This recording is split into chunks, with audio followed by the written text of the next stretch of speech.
निश्चय और संगत तजय तज करनी दिल भाव। चारों जैसे दूर हो तेका कहाँ टिकाओ। निश्चय छोड़ दे, संगत छोड़ दे, करनी छोड़ दे और दिल का भाव छोड़ दे। ये चारों जिससे विदा हो जाएगा उसकी स्थिरता नहीं रहेगी। श्री विशाल साहब ने मुक्ति द्वार के निवृत्त साहस शतक में ये साखी कही है। आप किसे बंधन मानते हैं? जिसे बंधन मानते हैं उसमें लाभ निश्चय छोड़ दें और उसकी संगत छोड़ दें और उसके लिए उद्योग करना छोड़ दें और उसके लिए मन में जो अस्पृहा है, मोह है, उसको छोड़ दें तो उसके लिए बंधन बच नहीं सकता। काम भोग, मैथुन क्रिया, ये सुख के केंद्र में है। अविद्यावशी जीव इसको सुख का केंद्र मानता है और यही भयंकर व्याधि है। इसी की आसक्ति के इर्द गिर्द सारे बंधन बनते हैं। इसको दिल से उखाड़ करके फेंकने के लिए पहले निश्चय छोड़े। सुख लाभ है उसमें, ये निश्चय छोड़े। सुख लाभ नहीं है, दुख है। जिसमें उत्तेजना हो, अपने में ठहर न पावे, आराम से रह न सके, वो कौन सा सुख है? जब युवक या पुरुष के मन में ये बात आती है तो खलबली मच जाती है और उसे चाहिए स्त्री, तो स्वतंत्र तो नहीं रहा। और स्त्री के मन में जब भावना आई, खलबली मच गई, तो उसे चाहिए पुरुष। दोनों कहां स्वतंत्र रहे? और जो स्वतंत्र नहीं रहे तो सुख कहां है? और जिस शरीर में मिल करके हम सुख चाहते हैं वो है क्या? टट्टी की टोकरी, फोड़ा पंसी का घर, अनेक उत्तेजनाओं और उद्वेगों का घर, रोगों का घर। ये विवेक करना चाहिए। सर्वम परवशम दुखम, सर्वम आत्मवशम सुखम। परवस्था ही सब प्रकार दुख है, आत्म स्वस्था ही सब प्रकार सुख है। जिसमें दूसरे की जरूरत हो सुख कहां है? इसलिए जो सुख लाभ का निश्चय है उसको छोड़े। आदमी में संकल्प शक्ति होती है। अभी कल हमारे पास फोन आया बंबई से, 5-6 लड़के हैं, सब 20, 22, 23 बरस की उम्र के हैं। मछली मांस तक खाते थे। जैसे दुनिया की हवा है, बहते थे। कबीर दर्शन पढ़े और पुस्तकें पढ़े, विचार बदला। अब उनका आपस में सत्संग के लिए संगठन हो गया। सब दुर्व्यसन छोड़ दिए। वो लड़का इतनी भावुकता से बात कर रहा था, कह रहा था साहब काम वासना तो एकदम शांत रहती है, एकदम शांत रहती। वो कहता था अब हैंडल है, जिधर घुमाओ, जिस मन से काम में सुख मानते हो उसी मन से शांति में सुख माना जा सकता है। जिधर घूम जाओ उधर होगा। शक्ति जिधर लगा दो। शादी हो चुकी है, कामधाम करते हैं, नौजवान हैं, 20-22 की उम्र, क्या है, इतने संतुष्ट। फोन में तो की लहर आती थी वाणी की, गदगद। खाते थे साहब, हम लोग मछली मांस तक खाते थे, लेकिन पढ़ करके एकदम बदल गए हैं। हम लोग समय निकाल के आपस में बैठते हैं, बातचीत करते हैं, ग्रंथ पढ़ते हैं, मनन करते हैं, मन बहुत सुखी है। मनुष्य में बहुत बड़ा बल है, जिधर अपने को घुमाए उधर घूम सकता है। और प्रकाश की तरफ तो बिल्कुल सरल है, अपनी तरफ तो बिल्कुल सरल है। भोग की तरफ घुमाओ घूम जाएगा, उधर घूमे है, सदा से घूमा है, लेकिन दुर्गत की सिवा क्या मिल रही? भोग की तरफ दुर्गत दुर्गत दुर्गत रखी। भोग का मतलब संयोग। संयोग में सुख चाहते हो, वो भोग है, और उसमें दुर्गति है, छुटकारा नहीं, विश्राम नहीं है। राजा को विश्राम नहीं, मंत्रियों को कहां विश्राम है? वोट का समय आता है, कितनी चिरौरी करते हैं, पायन पड़ते हैं, कहां स्वतंत्र है? सुख चाहोगे बाहर से, कहां सुख मिलेगा? सुख का निश्चय, लाभ का निश्चय जो मन में है, उधर उसका विश्लेषण करो। सुख हुआ है जिसमें दूसरे की जरूरत न हो। सुख स्वावलंबी होता है, असली सुख। परावलंबी हो कौन सा सुख है? स्वावलंबी सुख आत्म संतोष है, अपने आप में लौट आना, जिसमें अनादि काल से गड़ा है मन कूड़े कचड़े में। अच्छी तरह से विश्लेषण करके देखो, वो दुख है। उसमें सुख प्राप्ति का निश्चय छोड़े और उसमें सारी बातों को समझे। है क्या? दो लाश है, स्त्री और पुरुष के शरीर दो लाश हैं, शव,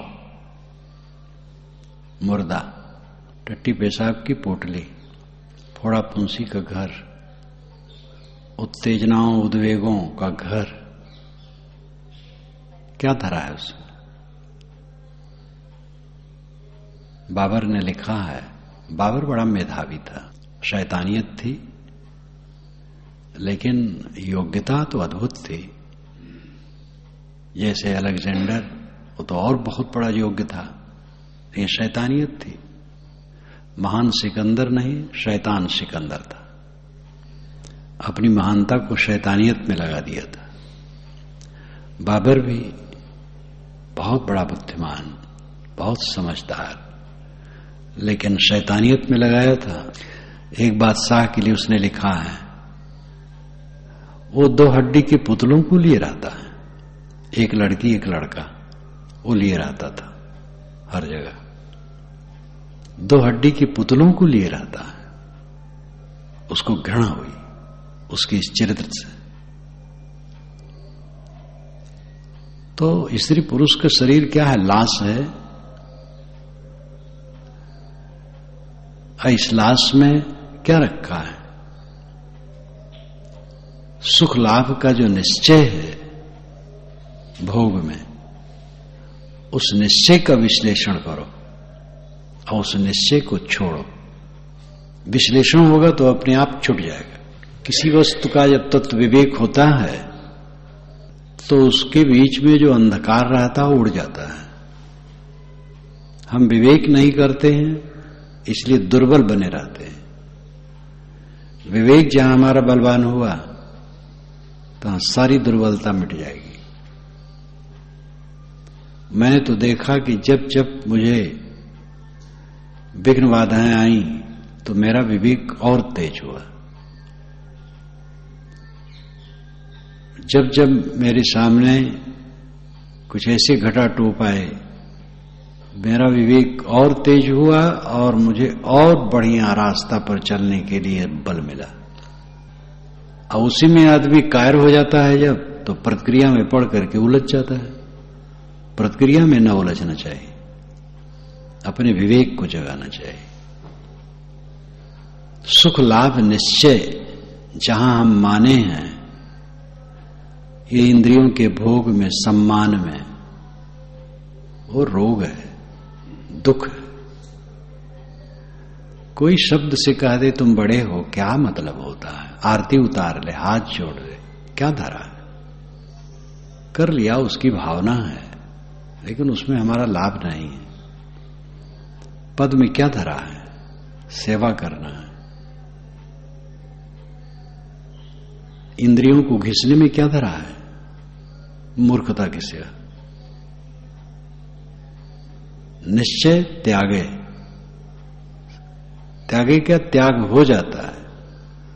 पहले उसका विश्लेषण करे, क्या लाभ है, क्या सम्मान में लाभ है, क्या इंद्रियों की उत्तेजना में लाभ है, हानि है, असंतोष है, पीड़ा है, भवव्याधि है, मानस रोग की भयंकरता है।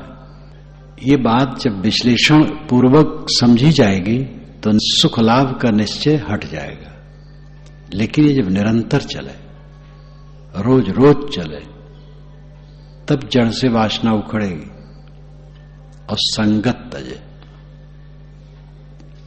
संगत का भी त्याग करना चाहिए। जो साधुओं को कहा जाता है कि देवियों से दूर रहें, देवियां मात्र मां हैं, ये भाव रखें। मां के निकट भी रहा जाता है, लेकिन यहां नहीं। मां है और दूर रहना, मर्यादा अलग अलग। इसीलिए ब्रह्मचारियों के आश्रम में कड़ा नियम दिया गया है कि वहां पुरुष नाम का जंतु नहीं रहना चाहिए। बूढ़ा हो तो भी, 90 वर्ष का बुढ़वा भी वहां न रहे, 5 वर्ष का बच्चा भी न रहे। ऐसे पुरुष साधुओं के आश्रम में नारी न रहे।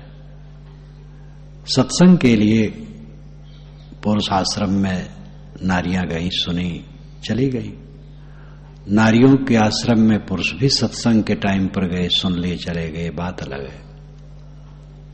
संगत का त्याग होना चाहिए। कुसंग में घोर पतन होता है।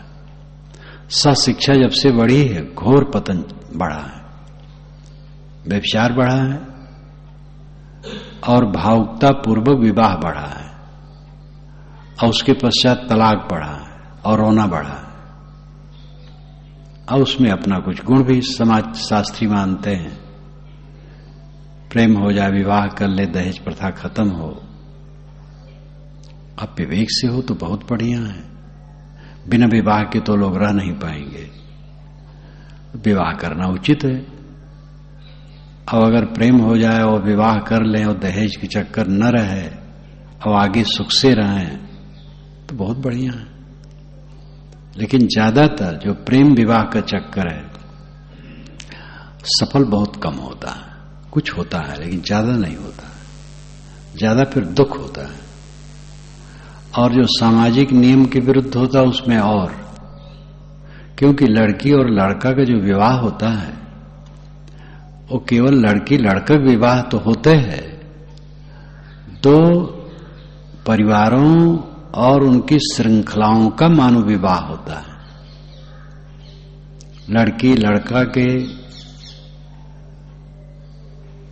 गोत्र वाले, फिर फूफा मामा, समधिक लमधी, लंबी लाइन चलती है।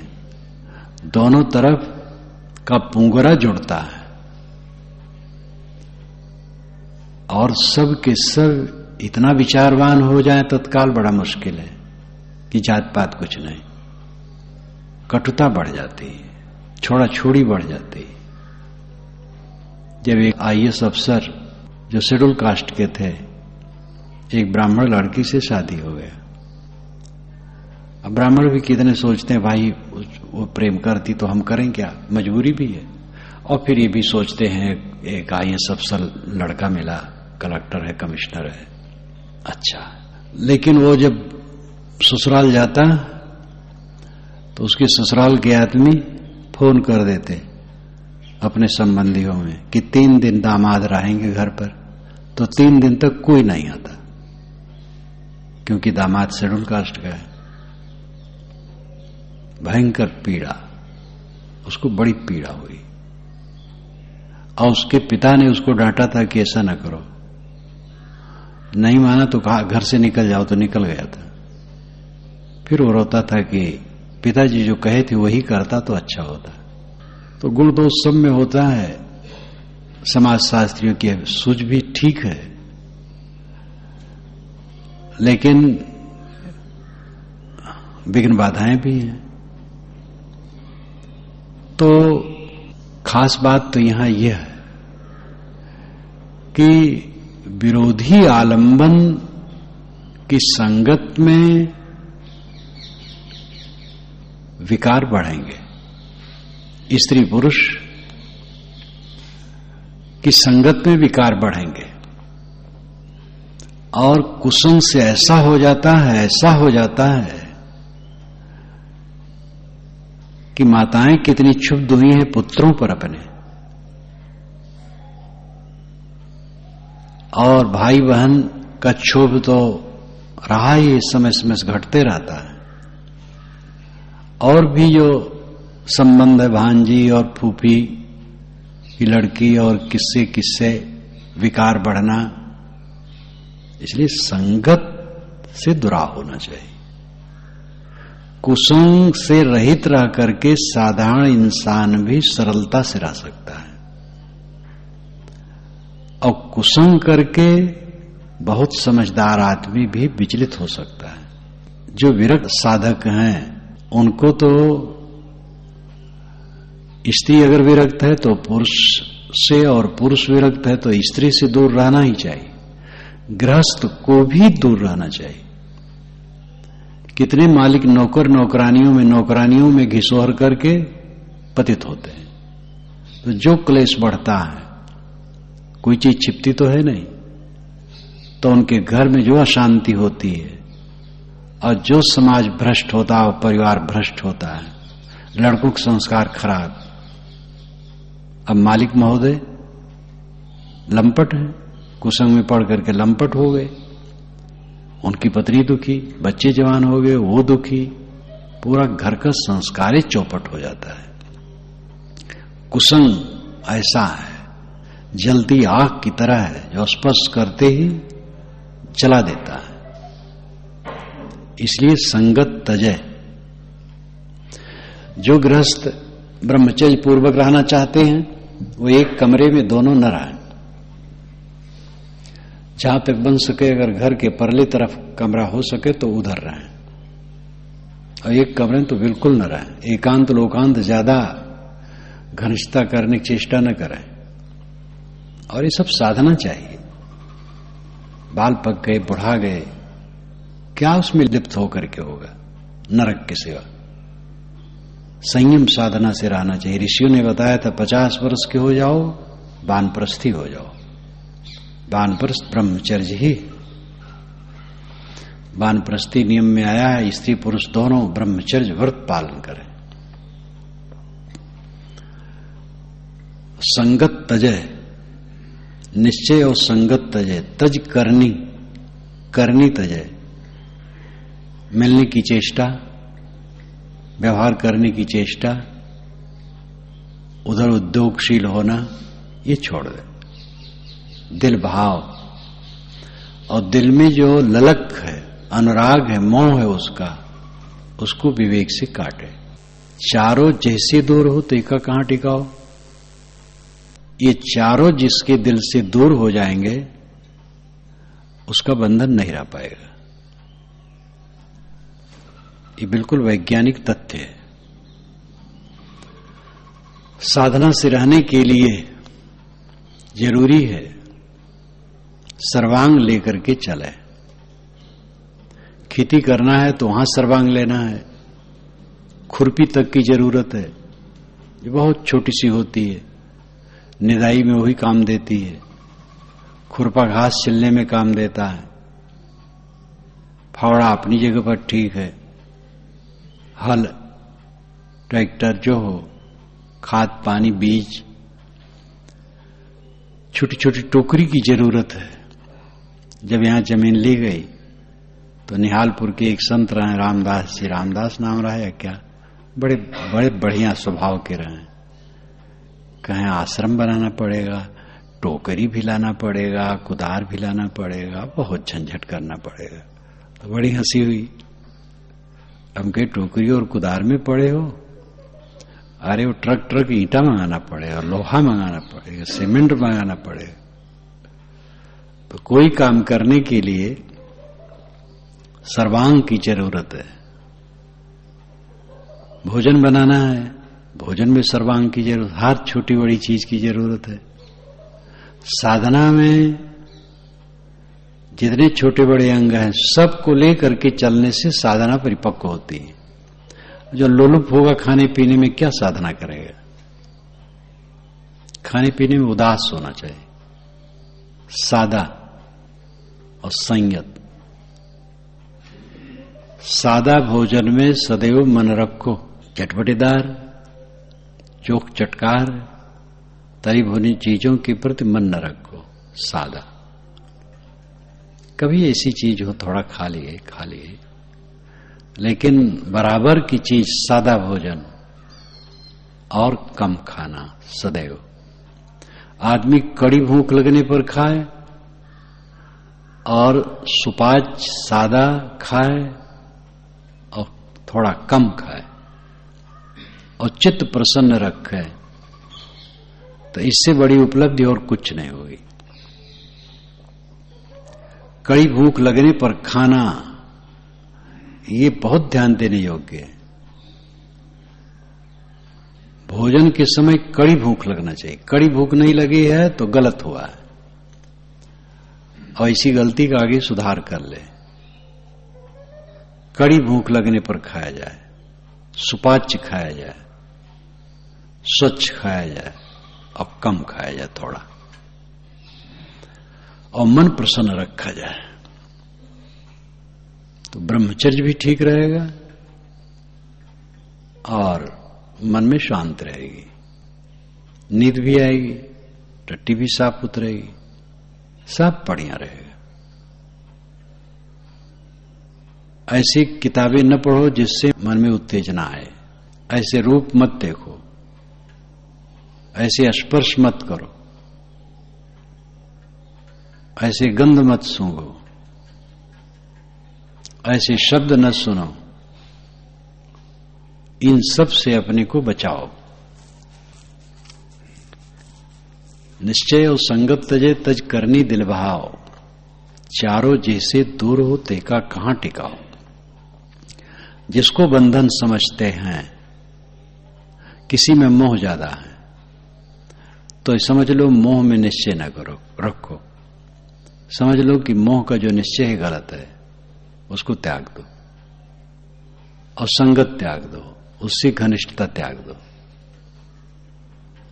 और करनी त्याग दो, उससे मिलने की चेष्टा करनी त्याग दो, और मन में जो मोह है उसको त्याग दो, मोह मिट जाएगा। काम, मोह, क्रोध, लोभ, आसक्ति, जितने विकार हैं यही जीव को बांधने वाले हैं, ये परतंत्र करते हैं।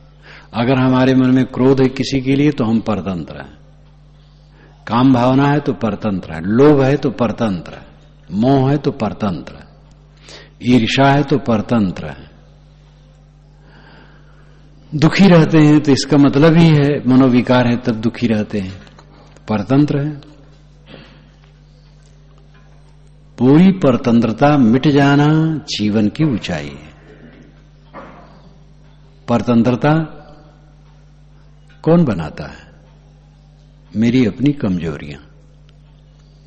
केवल अपनी कमजोरी छोड़ दे, महाबलवान हो जाए। कोई दुबला पतला हो, ठीक ना हो, अनपढ़ हो, गंवार हो, लेकिन इसमें बुद्धिमान हो, आसक्ति जीतने में बुद्धिमान हो, तो उसके समान कोई बुद्धिमान नहीं। और जो हर जगह आसक्त है, लंपट है, भोग और मान का इच्छुक है, वो चाहे जितना विद्वान हो, चाहे जितना बड़ा हो, कुछ नहीं। आसक्ति जीतना ही भवसागर से पार होना है। भवसागर कहीं बाहर है। ये जमीन, नदियां, पर्वत, गांव, आकाश, हवाएं, ये भवसागर नहीं है। भवसागर मन का मोह है, मन की आसक्ति है, मन की दुर्बलता यही है। और इसको जो जीत लेता है, महाबलवान, महासुखी, महाशांत आत्मा। भवसागर से पार होना है, मन की आसक्ति से पार होना। निश्चय, जो बंधनों में हमारा मन बंधा है और लाभ निश्चय किए है, वो लाभ निश्चय छोड़ दे। सांसारिकता में लाभ निश्चय न रखे। संसार का जो व्यवहार है, व्यवहार करना पड़ता, करे।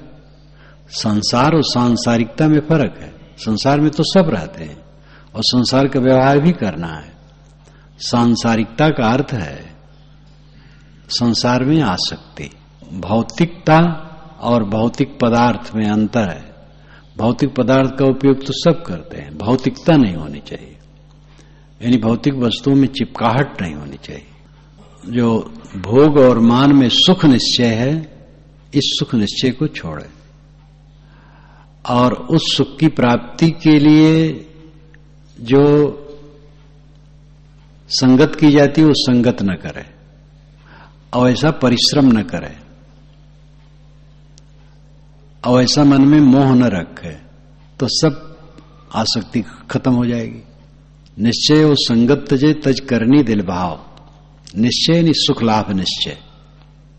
सुख का लाभ होगा भोगों में, सम्मान में, ये निश्चय न करे, छोड़ दे।